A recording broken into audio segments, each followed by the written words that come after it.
Alrighty guys, day 2 of the wide body kit install on the Charger. Basically, when you get this kit, you have to remove certain items from the old bumper to the new bumper. So that could be a little bit of time consuming. So you're going to spend a lot of time, taking clips out, replacing certain brackets, so everything works. Now, we thought that the bumper, these brackets here that go into the actual fender, we thought we were going to need them, but we don't. But it's just a different setup for the front bumper. But here's what it's looking like. We put it on yesterday. We still have to do the fender flare on that side. Alexis is getting metal clips, fasteners with screws, so we could when we mount it here, it'll be nice and tight. But overall, project's coming out along, and yeah, we just have to do the fenders now. That'll be it. Alrighty guys, so by this point we have put everything back together on the trunk. We started putting the screws, the clips back on, the tail lights. The back bumper is fully on, and we will be moving on to the side skirts and the fender flares. Basically, it's a little extensive, the process. We had to put the sensors on the new bumper, but we were able to figure it out, and it's looking good. Alrighty y'all, so the next step is to get these two bracket pieces here. We have to drill these onto the body. So there's one that goes here on the door, the other one goes right there on the quarter panel, and then we can start putting up the fender flare wide body.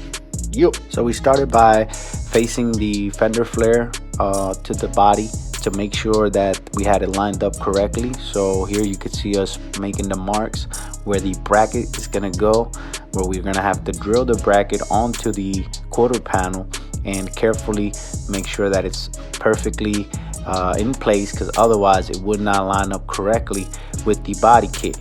Now, same thing for the door. Once we got to the door, we were able to tape it up and started putting the screws, self-tapping screws on there. Because it was a little bit of a process to do this, we make sure we taped it up and took our time to get it right. This is something where if you mess up, you don't want to be putting 6 to 8 holes onto the body. Oh, it's a boy. He's scary, bro. All right, so what we did is we just used the bracket. We taped it up.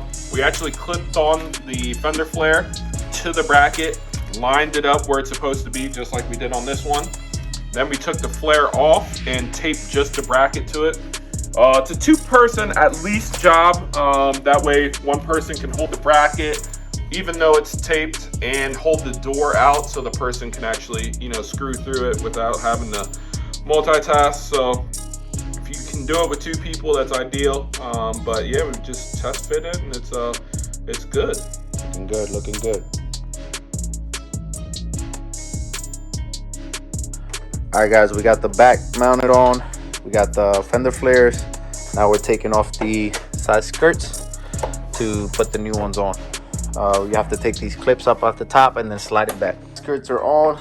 It was a pain in the butt. We actually ended up breaking these clips, so we're gonna have to replace them. We're gonna go to the dealer and pick some up. But for now, we're just gonna put them on because we're gonna get painted. We're gonna do the fenders last.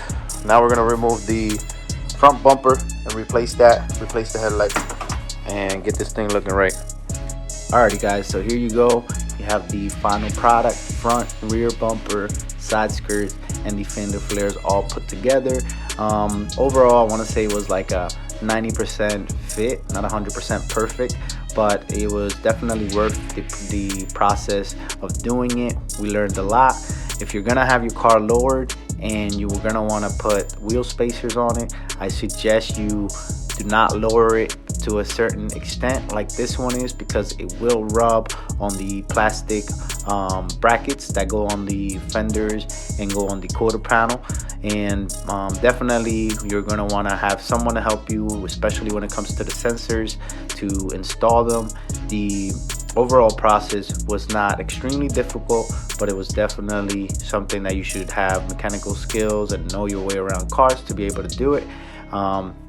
we enjoy working on it, but definitely you don't have any sort of instructions or anything like that with this project, so you're gonna have to figure it out along the way. Not too many YouTube videos out like that, but it definitely looks sweet. Even on this part here where you have the body kit black and the car is red, it still looks amazing compared to the factory look. So we did like it. But yeah, there's definitely things you're gonna come and run into that are not expected, so I would suggest getting someone to help you. But we appreciate everybody looking at the video, taking the time today, and yeah man, Two Bros Garage out of here.